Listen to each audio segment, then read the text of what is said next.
পেটের স্বাস্থ্য ভালো রাখা সামগ্রিক সুস্থতার জন্য অত্যন্ত গুরুত্বপূর্ণ, কারণ এটি হজম, রোগ প্রতিরোধ ক্ষমতা এবং মানসিক স্বাস্থ্যে গুরুত্বপূর্ণ ভূমিকা পালন করে। পেটের স্বাস্থ্য বজায় রাখার জন্য সবসময় বাইরের উপাদান বা বিশেষ খাদ্যের প্রয়োজন হয় না। রান্নায় ব্যবহার করা হোক বা প্রতিকার হিসেবে খাওয়া হোক না কেন, এগুলো আপনার পেট ভালো রাখার জন্য সহজ কিন্তু শক্তিশালী উপাদান।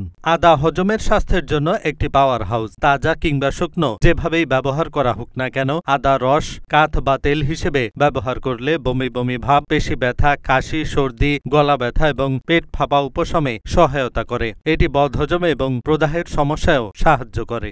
বাটারমিল্ক সহজ পাচ্য এবং অতিরিক্ত কফ ও বাতের ভারসাম্য বজায় রাখে। দুপুরের খাবারের সঙ্গে খেলে এটি সবচেয়ে ভালো কাজ করে। বাটারমিল্ক হজমের উন্নতি করে, প্রদাহ কমায়, গ্যাস্ট্রোইন্টেস্টাইনাল এবং প্লীহাজনিত ব্যাধি দূর করে। ঘি পৃথিবীর সেরা ফ্যাট হিসেবে বিবেচিত হয়। এটি নানাভাবে ব্যবহার করা হয় যা সামগ্রিক সুস্থতা বাড়িয়ে তোলে। ঘি ঠান্ডা প্রকৃতির এবং স্বাদে মিষ্টি। ঘি হজমে উন্নতি করে, টিস্যুকে পুষ্ট করে, পেশিকে শক্তিশালী করে এবং বিভিন্ন শারীরিক কার্যকারিতা বাড়ায়। এটি সব বয়সী মানুষের জন্য উপকারী।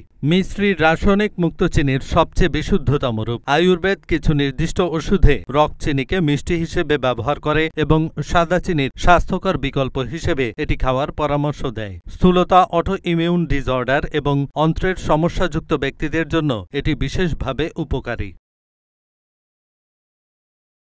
এহসানুল হক, ঢাকা পোস্ট।